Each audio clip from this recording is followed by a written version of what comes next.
ನಮಸ್ಕಾರ. ಕಪೂರ್ ಅಭಿವೃದ್ಧಿ ಮಾಡೆಲ್ ವಿಶೇಷ ಕಾರ್ಯಕ್ರಮಕ್ಕೆ ಸ್ವಾಗತ. ನಾನು ದಿವ್ಯಶ್ರೀ. ಇವತ್ತಿನ ಈ ಕಾರ್ಯಕ್ರಮ ಕೊಂಚ ವಿಶೇಷ ಅಂತಾನೆ ಹೇಳಬಹುದು. ಯಾಕೆ ಅಂತ ನಾವು ನೋಡ್ತಾ ಹೋಗೋದಾದ್ರೆ, ಭಾರತ ಅಭಿವೃದ್ಧಿಯನ್ನ ಹೊಂದುತ್ತಿರುವ ದೇಶ. ನಮ್ಮ ಭಾರತ ಕೂಡ ಅಭಿವೃದ್ಧಿ ಹೊಂದಿದ ರಾಷ್ಟ್ರವಾಗಬೇಕು ಅನ್ನುವಂಥ ಹಲವು ಕನಸುಗಳನ್ನು ಹಲವರಿಟ್ಟುಕೊಂಡಿರುತ್ತಾರೆ.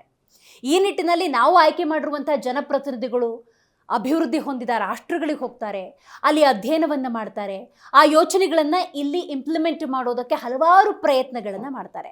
ಅದರಲ್ಲಿ ಎಷ್ಟೋ ಯಶಸ್ವಿ ಆಗ್ತವೆ, ಇನ್ನೂ ಯಶಸ್ವಿ ಆಗೋದಿಲ್ಲ. ಈ ನಿಟ್ಟಿನಲ್ಲಿ ಇವತ್ತು ನಮ್ಮ ಕಾರ್ಯಕ್ರಮದಲ್ಲಿರುವಂಥ ಇಬ್ಬರು ಅತಿಥಿಗಳು ಬಹಳ ವಿಶೇಷವಾಗಿ ಭಾರತವನ್ನು, ಅದರಲ್ಲೂ ಕರುನಾಡನ್ನು ಇನ್ನೂ ಉನ್ನತ ಮಟ್ಟಕ್ಕೆ ತೆಗೆದುಕೊಂಡು ಹೋಗಬೇಕು ಅನ್ನುವಂಥ ಸದುದ್ದೇಶದಿಂದ ತಮ್ಮದೇ ಆದಂತಹ ಪ್ರಯತ್ನದಲ್ಲಿದ್ದಾರೆ. ಮೊದಲ ಅತಿಥಿ ಬಗ್ಗೆ ಇವತ್ತು ನಾನು ಮಾತಾಡಲೇಬೇಕು. AM ಸುರೇಶ್ ರಾಜ್ ಅವರು ಉದ್ಯಮಿಯಾಗಿ ತಮ್ಮದೇ ಆದಂತಹ ಸಾಮ್ರಾಜ್ಯವನ್ನು ಇವರು ಕಟ್ಟಿದ್ರೂ ಕೂಡ ನನ್ನ ದೇಶಕ್ಕೆ ಏನಾದರೂ ಒಂದು ಕೊಡುಗೆಯನ್ನು ಕೊಡಬೇಕು ಅನ್ನುವಂಥ ಸದುದ್ದೇಶದಿಂದ 89ಕ್ಕೂ ಹೆಚ್ಚು ದೇಶಗಳನ್ನು ತಿರುಗಿ ಅಲ್ಲಿ ಅಧ್ಯಯನವನ್ನು ಮಾಡಿ ಆ ವರದಿಯನ್ನು ಸರ್ಕಾರಗಳಿಗೆ ಒದಗಿಸಿ ಈ ನಿಟ್ಟಿನಲ್ಲಿ ಅಭಿವೃದ್ಧಿಯನ್ನು ಕಾಣಬೇಕು ಅನ್ನುವಂಥ ಸದುದ್ದೇಶದಿಂದ ಇವತ್ತು ನಮ್ಮ ಕಾರ್ಯಕ್ರಮದಲ್ಲಿ ಭಾಗಿಯಾಗಿದ್ದಾರೆ. ಸರ್, ಕಾರ್ಯಕ್ರಮಕ್ಕೆ ಸ್ವಾಗತ. ನಮಸ್ಕಾರ. ಇನ್ನೊಬ್ಬ ಅತಿಥಿ ಬಗ್ಗೆ ನಾವು ಮಾತಾಡ್ತಾ ಹೋಗೋದಾದರೆ, ವಿಕ್ ಕಪೂರ್ ಅವರು ಕಳೆದ 22 ವರ್ಷಗಳಿಂದ ಅಮೆರಿಕಾದಲ್ಲಿ ವಾಸವಿರುವ ಇವರು, ಅಮೆರಿಕ ಇವತ್ತು ಅಭಿವೃದ್ಧಿ ಹೊಂದಿದ ರಾಷ್ಟ್ರವಾಗಿದೆ ಅನ್ನೋದಾದರೆ ಕೆಲವೊಂದು ಸ್ಟ್ರಾಟಜಿಗಳನ್ನು, ಅಲ್ಲಿನ ಜನಸಾಮಾನ್ಯರ ಡಿಸಿಪ್ಲಿನ್, ಶಿಸ್ತನ್ನು ಅವರು ಅಳವಡಿಸಿಕೊಂಡಿದ್ದಾರೆ, ಮನಗಾಣಿದ್ದಾರೆ. ಹಾಗಾಗಿ ಅಭಿವೃದ್ಧಿ ಹೊಂದುತ್ತಿರುವ ಈ ದೇಶದಲ್ಲಿ ಅಭಿವೃದ್ಧಿ ಸಂಪೂರ್ಣವಾಗಿ ಕಾಣಬೇಕು ಅನ್ನೋದಾದರೆ ಕೆಲವೊಂದು ಮಾರ್ಪಾಡುಗಳನ್ನು ಮಾಡಿಕೊಳ್ಳಲೇಬೇಕು ಅಂತ ಹೇಳಿ ಗೃಹ ಸಚಿವರಾಗಿರುವಂಥ ಡಾಕ್ಟರ್ G. ಪರಮೇಶ್ವರ್ ಅವರ ನಿರಂತರ ಸಂಪರ್ಕದಲ್ಲಿದ್ದಾರೆ.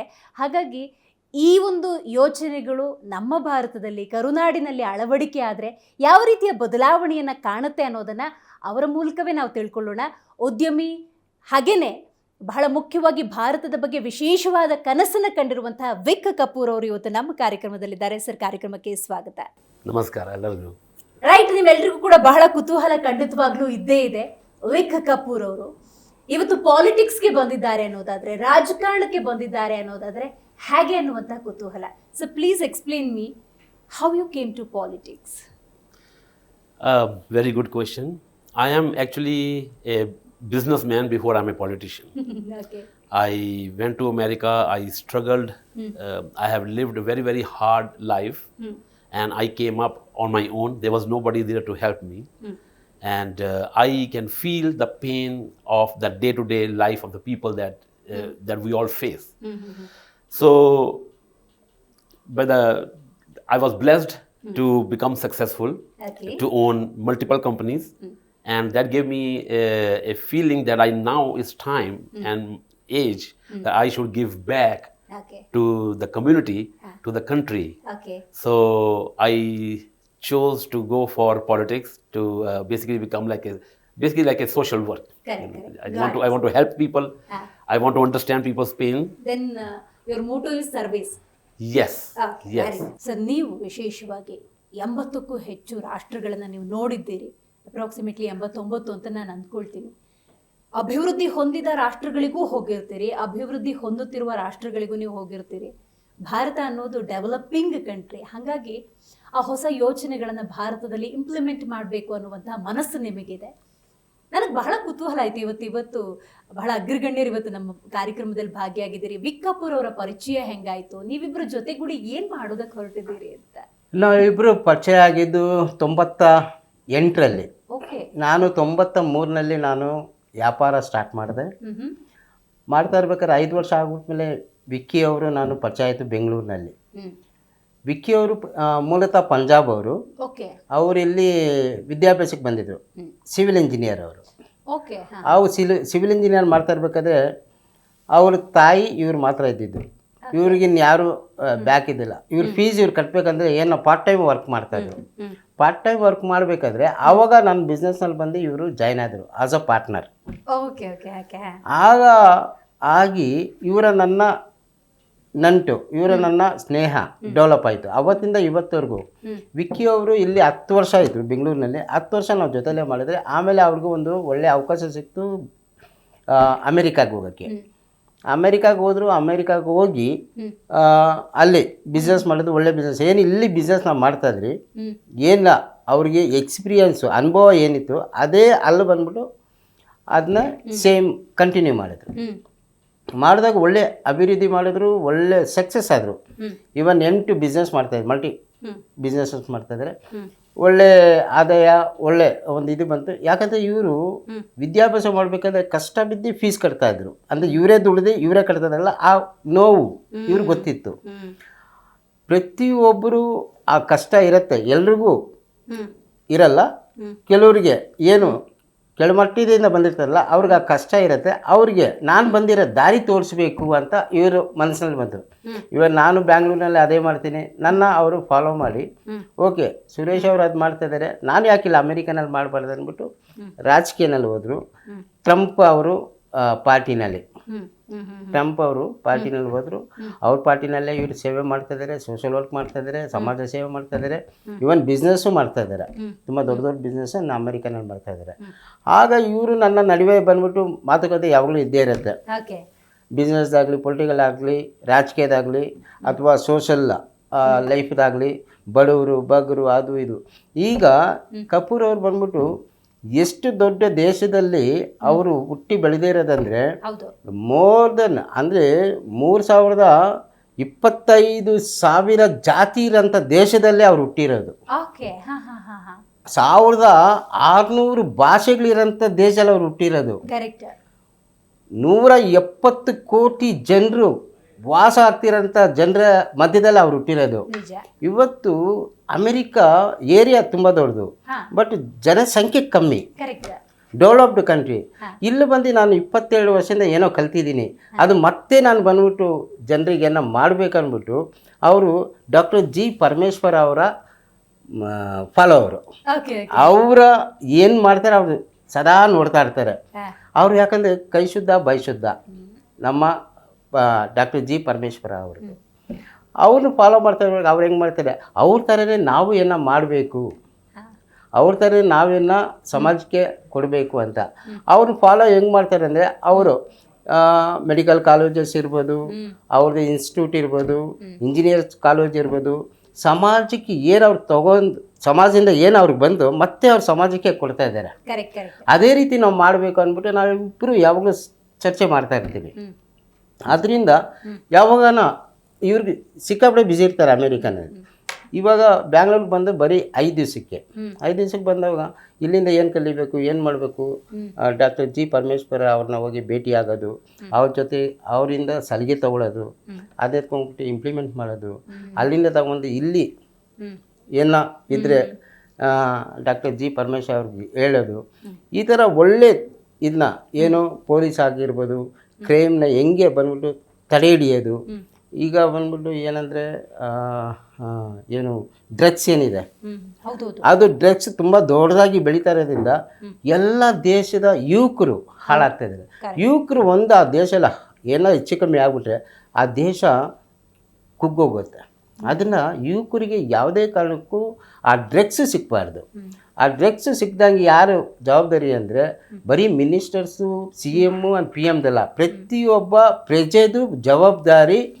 ಕೆಟ್ಟದ್ದು ನನ್ನ ದೇಶದಲ್ಲಿ ಬರಬಾರ್ದು, ನನ್ನ ಊರಿನಲ್ಲಿ ಬರಬಾರ್ದು, ನನ್ನ ನಾಡಿನಲ್ಲಿ ಬರಬಾರ್ದು, ನನ್ನ ಮನೆಗೆ ಬರಬಾರ್ದು, ನನಗೂ ಬರಬಾರ್ದು. ಸೂಪರ್.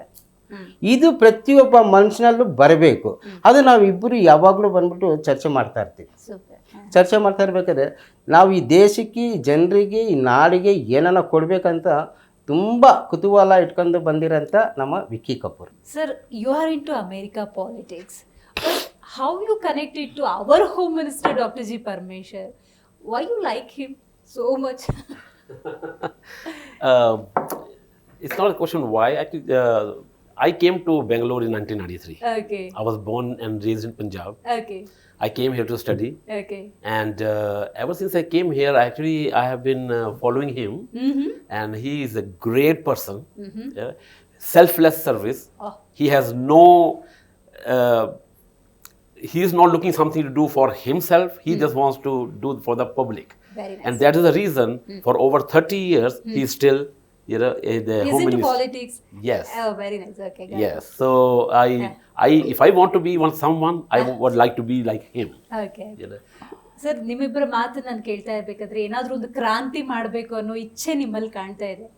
ಸೊ ಈಗ ಡಾಕ್ಟರ್ ಜಿ ಪರಮೇಶ್ವರ್ ಅವರು ಇವರಾಗಲೇ ಹೇಳ್ದಂಗೆ ನಿಸ್ವಾರ್ಥ ಮನೋಭಾವ ಅವರಲ್ಲಿರುವಂಥದ್ದು ಅಂತ ಉಲ್ಲೇಖ ಮಾಡಿದ್ರಿ. ಈಗ ಆಡಳಿತ ಸರ್ಕಾರ ಕಾಂಗ್ರೆಸ್ ಇರೋದ್ರಿಂದಾಗಿ ಏನಾದರೂ ಹೊಸ ಯೋಚನೆಗಳಿದ್ದಾವ, ಏನಾದರೂ ಇಂಪ್ಲಿಮೆಂಟ್ ಮಾಡೋದಕ್ಕೆ ಏನಾದರೂ ಪ್ಲಾನ್ಸ್ ಹಾಕೊಂಡಿದ್ದೀರಾ? ನೋಡಿ ಮೇಡಮ್, ಅದು ಸರ್ಕಾರಕ್ಕೆ ಸೇರಿದ್ದು. ಸರ್ಕಾರ ಬಂದ್ಬಿಟ್ಟು ಯಾವಾಗ ಏನು ಮಾಡುತ್ತೆ, ಕ್ಯಾಬಿನೆಟ್ನಲ್ಲಿ ಡಿಸೈಡ್ ಮಾಡ್ತಾರೆ. ನಮ್ಮ CM ಅವರು ಇರ್ತಾರೆ, ಮಿನಿಸ್ಟರ್ಸ್ ಇರ್ತಾರೆ, MLAs ಇರ್ತಾರೆ, ಕಮಿಟಿ ಮೆಂಬರ್ಸ್ ಇರ್ತಾರೆ, ಎಲ್ಲರೂ ಇರ್ತಾರೆ. ಅವ್ರು ಡಿಸೈಡ್ ಮಾಡ್ತಾರೆ ಅವ್ರು ಈ ದೇಶಕ್ಕೆ, ನಾಡಿಗೆ, ಜನರಿಗೆ ಏನು ಮಾಡಬೇಕು ಅಂತ. ನೀವು ನಮ್ಮ ಕರುನಾಡನ ಬಲ್ಲವರಾಗಿರೋದ್ರಿಂದಾಗಿ 89 ದೇಶಗಳನ್ನು ಸುತ್ತಿರೋದ್ರಿಂದಾಗಿ ಇದು ಕರೆಕ್ಷನ್ ಆಗಲೇಬೇಕು ಅನ್ನುವಂಥದ್ದು ಏನು ಸರ್? ಈಗ ನಮ್ಮ ಜನ ಹೇಳ್ತಾರೆ, ಅಯ್ಯೋ ನಮಗೆ ಒಳ್ಳೆ ರಸ್ತೆ ಕೊಡಿ, ನಾವು ನಲ್ಲಿ ಟ್ಯಾಪ್ ಆನ್ ಮಾಡಿದ್ರೆ ನಮಗೆ ನೀರು ಬರಬೇಕು, ನಮಗೆ ಆರೋಗ್ಯ ಕೊಡಿ, ಉಚಿತವಾಗಿ ಒಂದು ಶಿಕ್ಷಣ ಕೊಡಿ, ಬದುಕನ್ನು ಕಟ್ಕೊಳ್ತೀವಿ. ಈ ಥರದ ಸಣ್ಣ ಪುಟ್ಟ ಬೇಡಿಕೆ ಸರ್, ಯಾರೂ ಅರಮನೆ ಕೇಳ್ತಾ ಇಲ್ಲ. ಸೊ ಈ ನಿಟ್ಟಿನಲ್ಲಿ ಬದಲಾವಣೆ ತರಬೇಕು ಅನ್ನೋದಾದ್ರೆ ಹೆಂಗೆ ಅಂತ, ಈ ಕರೆಕ್ಷನ್ ಆಗಲೇಬೇಕು ಅನ್ನೋದಾದ್ರೆ ಯಾವುದು ಅಂತ ನೋಡಿ. ಇದರಲ್ಲಿ ನೀವು ಎರಡು ಕೇಳಿದ್ರಿ. ಒಂದು ರಸ್ತೆ ಕೇಳಿದ್ರಿ, ಅದು ಸರ್ಕಾರ ಕೊಡೋದು. ಇನ್ನೊಂದು ಆರೋಗ್ಯ ಕೇಳಿದ್ರಿ, ಸರ್ಕಾರ ಕೊಡೋಕ್ಕಾಗಲ್ಲ, ನಾವೇ ಅದನ್ನ ಕಾಪಾಡ್ಕೊಬೇಕು. ಆರೋಗ್ಯ ನಾವು ಕಾಪಾಡ್ಕೊಬೇಕು ಹೊರತು ನಾವು ಏನು ಸರ್ಕಾರ ಕೊಡೋಕ್ಕಾಗಲ್ವೋ ಅದು ನಾವು ಕೇಳೋಕ್ಕೆ ಹೋಗ್ಬಾರ್ದು. ಸರ್ಕಾರ ಕೊಡಬೇಕಾಗಿರೋದೇನು?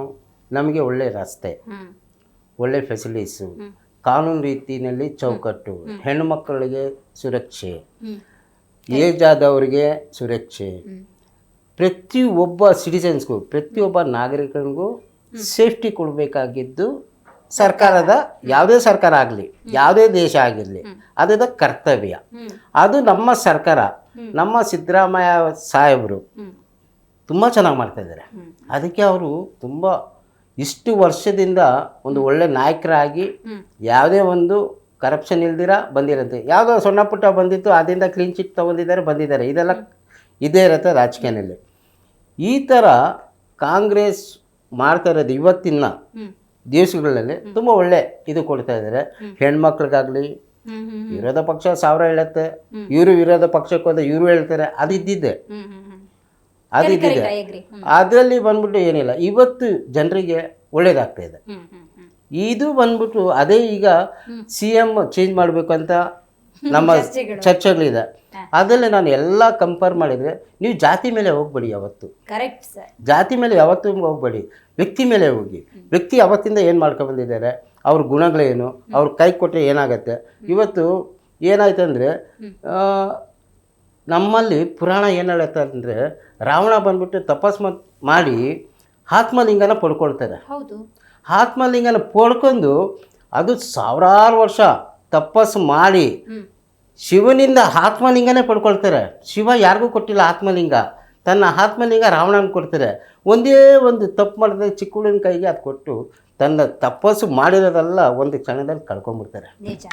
ಅದರಿಂದ ಯಾಕೆ ಈ ಮಾತು ಹೇಳ್ತೀನಿ ಅಂದರೆ, ನಮ್ಮ ರಾಜಕಾರಣಿಗಳು ವರ್ಷದಿಂದ ಮಾಡ್ಕೊಂಬಂದಿರ್ತಾರೆ, ಕೊನೆಯಲ್ಲಿ ಎಲ್ಲೋ ಒಂದು ತಪ್ಪು ಆ ತಪ್ಪು ಮಾಡೋಕ್ಕೆ ಹೋಗಲ್ಲ. ನಮ್ಮ ಡಾಕ್ಟರ್ ಜಿ ಪರಮೇಶ್ ಅವರು. Sir, expert says time is money, time is development. You are approximately 22 years, you are into America, you are staying there. I am very much curious, sir. America is a developed country. What kind of strategies they have implemented to get development in particular country? What kind of, can you explain?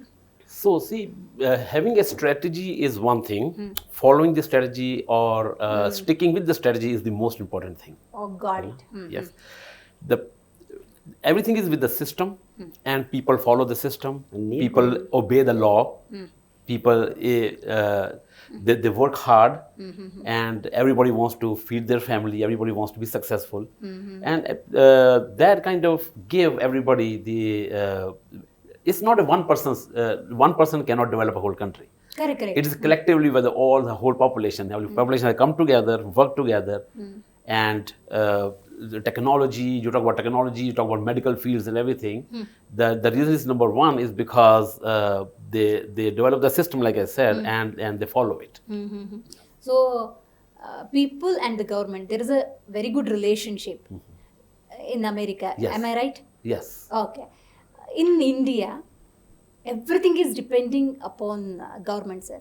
If we get a good thing, we will speak about positivity on government.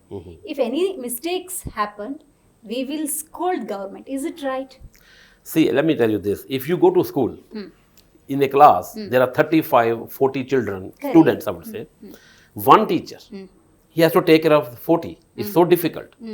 It's a 170 crores population. Government cannot make everybody happy. Okay. People have to understand.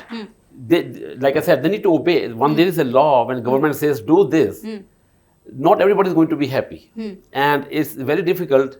So what government should do is what's right. And it's very easy to blame anybody. You can blame the government, oh, because of this, they implemented this, this went wrong. Correct. But maybe they are just trying to see, what works. We all are in a trial and error lifestyle. Right. Some things will make you successful, some things will not make you successful. Everybody cannot be 100% successful or 100% failure. Okay. So success is success, failure is not a failure. Okay. Failure is a lesson. Exactly right. Yes. Exactly. So you learn from the failure, do it right, and you will be successful. So basically you're Indian, but right now you are a citizen of America. As an Indian, this changes is required in India. Can you explain? If I look at India, and I grew up here, yes, I have been in the United States for 22 years. And again, I will say it's just a system. Government implements the system, people don't follow it. There is no discipline in people. Yes, I will not say people will not, I'm not generalizing everybody, but some people will not follow it. If they break the law, the things go Correct. different direction. And I think people should obey, people should, like I said, government and people have good relationship. It is very important to have that. When they... We should believe government too. We should believe. You should Somewhere believe if they are government. doing good, it is only because of us. That Yes. kind of thoughts we should have. I will tell you one small example. If government goes ahead and puts a trash can here Okay. and says, don't throw the trash on the floor, throw it in there. Now it is your responsibility to do it or not do it. If you do it, country is clean. If you don't do it, country is not clean. Very true, sir. Yeah, Very but true. you say, oh, government is not keeping the road clean. Government is, there is only, We like I should not said, blame, yes, everybody has to work together. Very nice Yes. Sir Bharat Suresh sir ಎಲ್ಲೆಲ್ಲಿ ಫೇಲ್ಯೂರನ್ನು ಕಾಣ್ತಿದೆ ಅಂತ ನಾವು ನೋಡ್ತಾ ಹೋಗೋದಾದರೆ ಕೆಲವೊಂದು ಅಂಕಿಅಂಶಗಳನ್ನು ನೋಡಿದ್ರೆ ಆಘಾತ ಆಗುತ್ತೆ. ಮಹಿಳೆಯರ ಸುರಕ್ಷತೆಯ ವಿಷಯದಲ್ಲಿ ಸಮ್ವೇರ್ ನಾವು ಫೇಲ್ ಆಗಿದ್ದೀವಿ ಅಂತ ಹೇಳೋದಕ್ಕೆ ನೋವಾಗತ್ತೆ. ಇನ್ನು ಭ್ರಷ್ಟಾಚಾರ ಸರ್, ಕರಪ್ಷನ್ನು, ನೀವು ಅಮೇರಿಕಾನೂ ನೋಡಿದಿರಿ, ಬೇರೆ ದೇಶ ನೋಡಿದಾಗ ಅಲ್ಲಿನ ಕರಪ್ಷನ್ ಹೆಂಗಿದೆ, ಇಲ್ಲಿನ ಪರ್ಸೆಂಟೇಜ್ ವ್ಯವಹಾರಗಳನ್ನು ನೀವು ಗಮನಿಸಿರ್ತೀರಿ, ಇಲ್ಲಿ ಹೆಂಗಿದೆ, ಇದೆಲ್ಲ ಕರೆಕ್ಷನ್ ಆಗಬೇಕು ಅಂತ ಅನ್ಸೋದಿಲ್ವ ನಿಮಗೆ? ಮೇಡಮ್ ಅವರೇ, ಈಗ ನಾನು ಒಂದು ಮಾತು ಹೇಳ್ತೀನಿ. ನಮ್ಮ ದೇಶದಲ್ಲಿ, ನನ್ನ ದೇಶದಲ್ಲಿ 1,46,000 ಸಂವಿಧಾನದ ಪದಗಳಿದೆ. ನಿಜ, ಇದೇನು ಕಮ್ಮಿ ಅಲ್ಲ. ಹೌದು. 1,46,000 ಪದಗಳಿದೆ. ನೀವು ಅಮೇರಿಕಕ್ಕೆ ತಗೊಳ್ಳಿ, ಎಲ್ಲರೂ ಹೇಳ್ತಾರೆ ಡೆವಲಪ್ಡ್ ಕಂಟ್ರಿ ಅಂತ. ನಾನು ಅಮೇರಿಕಾ ಕಮ್ಮಿ ಆದಂಥ ಕಂಪೇರ್ ಮಾಡ್ತಾ ಇಲ್ಲ. ಅಮೇರಿಕನಲ್ಲಿ ಬರೀ 4,600 ಮಾತ್ರ ಇದೆ. 4,600 1,46,000 ಎಷ್ಟು ದೂರ ಅಂದರೆ ನಮ್ಮ ಸಂವಿಧಾನ ಎಷ್ಟು ಚೆನ್ನಾಗಿದೆ ಅಂದರೆ ಪ್ರತಿಯೊಬ್ಬ ಪ್ರಜೆ ಈ ಸಂವಿಧಾನನ ಫಾಲೋ ಮಾಡಿದ್ರೆ ಸಾಕು, ನಮ್ಮ ದೇಶ ಇಡೀ ಪ್ರಪಂಚದಲ್ಲಿ ಮೊದಲನೇ ಸ್ಥಾನದಲ್ಲಿ ಇರುತ್ತೆ. Very true sir. ಅದರಿಂದ ನಾವು ಬೇರೆ ದೇಶ ನೋಡಿ ನಮ್ಮ ದೇಶ ಸರಿಯಿಲ್ಲ ಅಂತ ಹೇಳ್ತೀರಿ, ನಮ್ಮ ದೇಶ ಯಾವತ್ತೂ ಚೆನ್ನಾಗಿದೆ. ನನ್ನ ದೇಶದಲ್ಲಿ, ನನ್ನ ಸಂವಿಧಾನದಲ್ಲಿ ಮಹಿಳೆಯರಿಗೆ ಒಳ್ಳೆ ಸುರಕ್ಷೆ ಇದೆ. ಮಹಿಳೆಯರಿಗೆ ಮಾತ್ರ ಅಲ್ಲ, ಎಳೆ ಮಗುವಿಂದ ಹಿಡಿದು ಕಾನೂನಿದೆ. ಕಾನೂನು, ಸಂವಿಧಾನ ತುಂಬ ಚೆನ್ನಾಗಿದೆ. ಅದನ್ನ ನಾವು ಫಾಲೋ ಮಾಡಬೇಕಷ್ಟೇ. ನಾವು ಫಾಲೋ ಮಾಡಲ್ಲ. ನಾವು ಹೆಲ್ಮೆಟ್ ಹಾಕೊಂಡು ಹೋಗಿ ಅಂದರೆ ನಾವು ಹೆಲ್ಮೆಟ್ ಹಾಕ್ಕೊಳ್ಳಲ್ಲ. ಹೆಲ್ಮೆಟ್ ಹಾಕೊಂಡು ಹೋಗಿ ಅಂತ ಹೇಳೋದು ಸರ್ಕಾರಕ್ಕೆ ಏನೋ ಬರತ್ತಂತಲ್ಲ. ನೀವು ಹೆಲ್ಮೆಟ್ ಹಾಕೊಂಡು ಹೋಗಿಲ್ಲ ಅಂದರೆ ಸರ್ಕಾರಕ್ಕೆ ಲಾಭ, ಅಂದರೆ ಪೆನಾಲ್ಟಿ ಹಾಕ್ತಾರೆ. ನೀವು ಹೆಲ್ಮೆಟ್ ಹಾಕೊಂಡು ಹೋಗಿ ಅಂದರೆ ನೀವು ಸುರಕ್ಷವಾಗಿರಿ. ನಿಮಗೆಲ್ಲ ಹೆಚ್ಚು ಕಮ್ಮಿ ಆಗ್ತದೆ ಅಂದರೆ ನಿಮಗೆ, ನಿಮ್ಮ ಫ್ಯಾಮಿಲಿಗೆ ಹೆಚ್ಚು ಕಮ್ಮಿ ಆಗುತ್ತೆ. ನಿಮ್ಮ ಫ್ಯಾಮಿಲಿಗೆ ಹೆಚ್ಚು ಕಮ್ಮಿ ಆದರೆ ಈ ನಾಡಿಗೆ, ಈ ದೇಶಕ್ಕೆ ಒಬ್ಬ ಯುವಕನ ಕಳ್ಕೊಳ್ಳುತ್ತೆ. ಅದರಿಂದ ನಿಮಗೆ ಕರೆಕ್ಟ್ ಎಚ್ಚರಿಕೆಯನ್ನು ಕೊಡುತ್ತೆ, ನೀವು ಫಾಲೋ ಮಾಡಿ ಅಂತ ಪೇಪರ್ನಲ್ಲಿ, ನ್ಯೂಸ್ನಲ್ಲಿ, ಭಾಷಣದಲ್ಲಿ ಎಲ್ಲದನ್ನು ಹೇಳ್ತಾರೆ. ನಾವು ಅದನ್ನು ಫಾಲೋ ಮಾಡಲ್ಲ. ನಾವ್ಯಾಕೆ ಫಾಲೋ ಮಾಡಿ? ಆವಾಗ ನಿನ್ನ ದೇಶದ ಸಂವಿಧಾನಕ್ಕೆ ನೀನು ಗೌರವ ಕೊಡ್ತಾ ಇಲ್ಲ. ಕರೆಕ್ಟ್. ನಿನ್ನ ದೇಶದ ಸಂವಿಧಾನಕ್ಕೆ ನೀನೇ ಗೌರವ ಕೊಡ್ತಾ ಇಲ್ಲ. ಇನ್ಯಾರು ಕೊಡ್ತಾರೆ? ಬಲ್ಲಿ ಪಾಕಿಸ್ತಾನದಲ್ಲಿ ಇರೋ ಬಂದು ಕೊಡ್ತಾರಾ? ನಿನ್ನ ದೇಶದ ಸಂವಿಧಾನಕ್ಕೆ ಯಾರು ಕೊಡಬೇಕು? ನಾವೇ ಕೊಡಬೇಕು.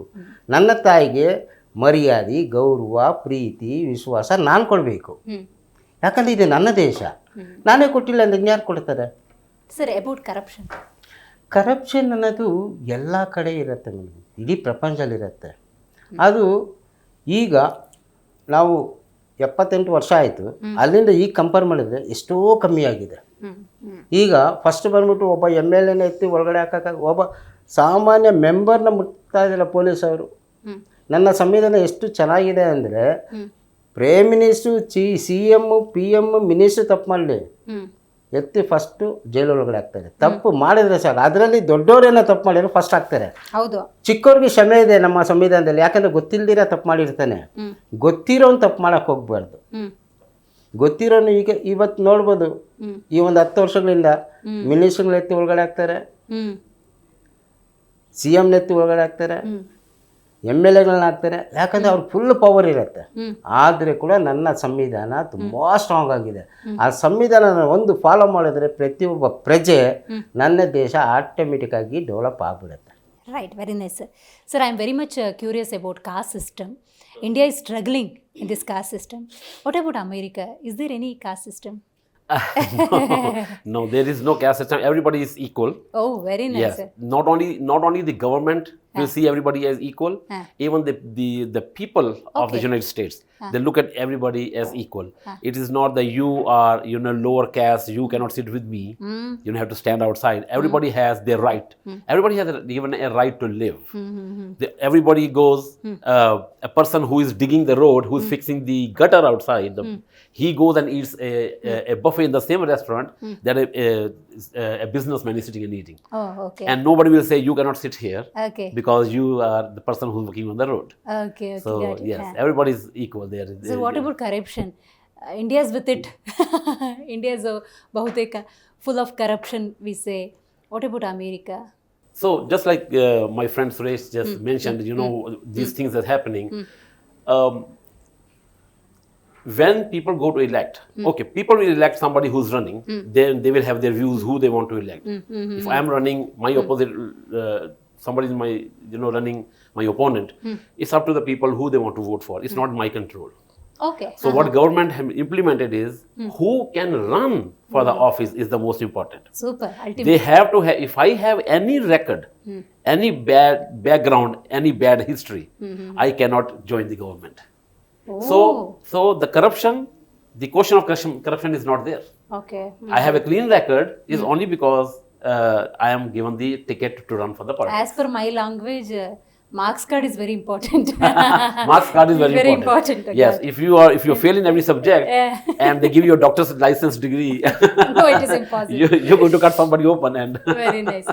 It is the biggest responsibility. biggest responsibility. Very nice. Very nice. Yes. So what about sir, women's safety? Women,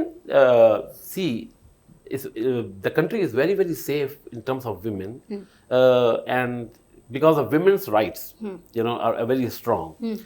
Nobody can stalk a woman, touch a woman without their Permission?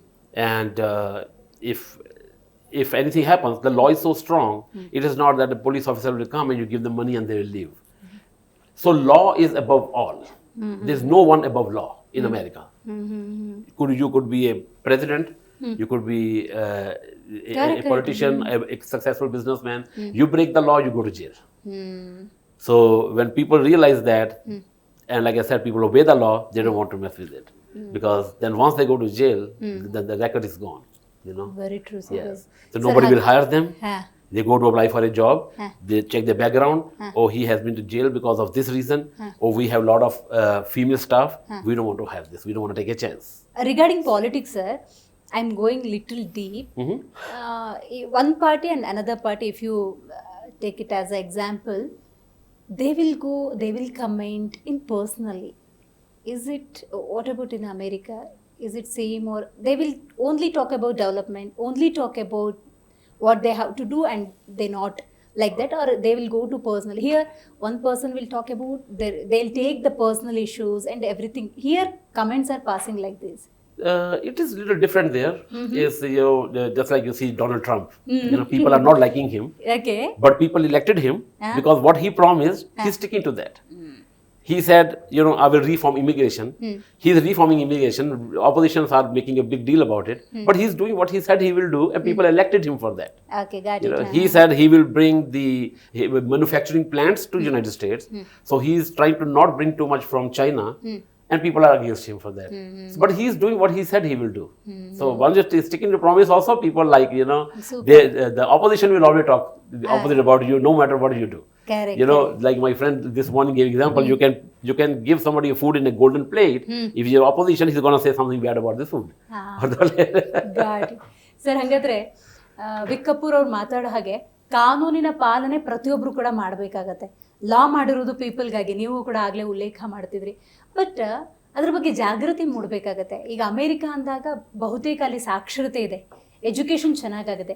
May be ನಮ್ಮ ಇಂಡಿಯಾದಲ್ಲಿ ವಿಶೇಷವಾಗಿ education ಸರಿಯಾದ ರೀತಿಯಲ್ಲಿ ಸಿಗದೇ ಇರೋದು ಕೂಡ ಆ ಜಾಗೃತಿ ಇಲ್ಲದ ಕಾರಣ ಆಗಿರಬಹುದಾ? ಮೇಡಮ್, ಈಗ ತಾವೆಲ್ಲರಿಗೂ ನಾನು ಉತ್ತರ ಕೊಡ್ತೀನಿ. ಆವಾಗಲೇ ತಾವು ವಿಕ್ಕಿಯವರ ಹತ್ರ ಕೇಳಿದ್ರಿ ಮಾಸ್ ಕಾರ್ಡ್ ಬಗ್ಗೆ. ನಾನು ಸಿಂಪಲ್ ಆಗಿ ಹೇಳ್ತೀನಿ, ಜನರಲ್ ಆಗಿ ಎಲ್ರಿಗೂ ಅರ್ಥ ಆಗತ್ತೆ. ಡ್ರೈವಿಂಗ್ ಯಾರು ಗೊತ್ತಿರತ್ತೆ ಅವ್ರ ಕೈಗೆ ನೀವು ಕೀ ಕೊಡಬೇಕು, ಇಲ್ಲಾಂದರೆ ಹಿಂದ್ಗಡೆ ಕೂತವ್ರಲ್ಲ ಮುಗೀತು. ಯಾರಿಗೆ ಅದ್ರ ಬಗ್ಗೆ ನಾಲೆಜ್ ಇರುತ್ತೆ, ಯಾರು ಅದ್ರ ಬಗ್ಗೆ ಅಧ್ಯಯನ ಮಾಡಿರುತ್ತೆ ಅವ್ರ ಕೈಗೆ ಕೀ ಕೊಡಬೇಕು. ಸೇಫಾಗಿ ನಾವು ಹೋಗಿ ತಲುಪ್ತೀರಿ. ಅದು ಒಂದು. ಎರಡನೇದು ಬಂದ್ಬಿಟ್ಟು, ನನ್ನ ದೇಶದ ಸಂವಿಧಾನ ಬರೆದಿದ್ದಾರಲ್ಲ, ಯಾರು ನನ್ನ ದೇಶದ ಸಂವಿಧಾನ ಬರೆದಿರೋರು, ಅವರು ಹೊಟ್ಟೆ ತುಂಬಿದವರಲ್ಲ, ಸಾಹುಕಾರಲ್ಲ, ಜಮೀನ್ದಾರಲ್ಲ. ಹೊಟ್ಟೆ ಹಸು ಅವ್ರಿಗೆ ಗೊತ್ತಿತ್ತು, ಕಣ್ಣೀರು ಅವ್ರಿಗೆ ಗೊತ್ತಿತ್ತು, ನೋವು ಅವ್ರಿಗೆ ಗೊತ್ತಿತ್ತು. ಪ್ರತಿಯೊಬ್ಬರನ್ನ ನೋಡಿ, ಪ್ರತಿಯೊಬ್ಬರ ಕಷ್ಟ ಸುಖಗಳನ್ನ ನೋಡಿ ಒಂದು ಸಂವಿಧಾನ ಬರೆದಿರೋಂಥ ನಮ್ಮ ಬಾಬಾ ಸಾಹೇಬ್ ಅಂಬೇಡ್ಕರ್ ಅವರು ಎಷ್ಟು ಚೆನ್ನಾಗಿ ಬರೆದಿದ್ದಾರೆ ಅಂದರೆ, ನಾನು ಸುಮಾರು 89 ದೇಶಗಳು ನೋಡಿದ್ದೀನಿ. ಮತ್ತೆ ಹೇಳ್ತೀನಿ, 1,46,000 ಪದಗಳಿರೋಂಥ ಬರೆಯೋದು ಸಾಮಾನ್ಯ ಅಲ್ಲ. ಯಾವ ದೇಶದಲ್ಲೂ ಇಲ್ಲ ಇಷ್ಟು ದೊಡ್ಡ ಪದಗಳಿರೋಂಥ ಸಂವಿಧಾನ. ನೋಡಿ, ನಾನು ಪಕ್ಕದಲ್ಲಿ ಭೂಟಾನ್ಗೆ ಹೋಗಿದ್ದೀನಿ, ನೇಪಾಳ್ಗೆ ಹೋಗಿದ್ದೀನಿ, ಬರ್ಮಾಗೆ ಹೋಗಿದ್ದೀನಿ, ಅಮೆರಿಕಾ, ಲಂಡನ್ನು, ಪ್ಯಾರಿಸು, ಯುರೋಪು, ಸುಮಾರು ಕಂಟ್ರಿಗಳಿಗೆ ಹೋಗಿದ್ದೀನಿ. ಅಲ್ಲಿನ ಚಿಕ್ಕದಾಗಿದ್ದಕ್ಕೂ ಅವರ ದೇಶದ ಕಾನೂನ ಫಾಲೋ ಮಾಡ್ತಾರೆ. ರೆಡ್ ಲೈಟ್ ಬಂತ ನಿಲ್ತಾರೆ ಸಿಗ್ನಲ್ನಲ್ಲಿ. ನಾವೇನು ಮಾಡ್ತೀವಿ, ರೆಡ್ ಲೈಟ್ ಬಂದಕ್ಕೂ ಹೋಗ್ತೀವಿ. ಕರೆಕ್ಟ್. ಅವರು ಯಾರನ್ನ ಜನರು ಅಡ್ಡ ಬಂದು ನಿಲ್ಲಿಸ್ತಾರೆ. ಕಾನೂನು ಎಷ್ಟು ಕ್ಲೀನಾಗಿ ಪಾಲನೆ ಮಾಡ್ತಾರೆ ಅಂದರೆ ಅಷ್ಟು ಕ್ಲೀನಾಗಿ ಪಾಲನೆ ಮಾಡ್ತಾರೆ. ನಾವಿಲ್ಲಿ ದಾಸಿ ಫಾಲೋ ಮಾಡೋದು ಜಾತಿಗಳನ್ನ, ಅದು ತಪ್ಪು.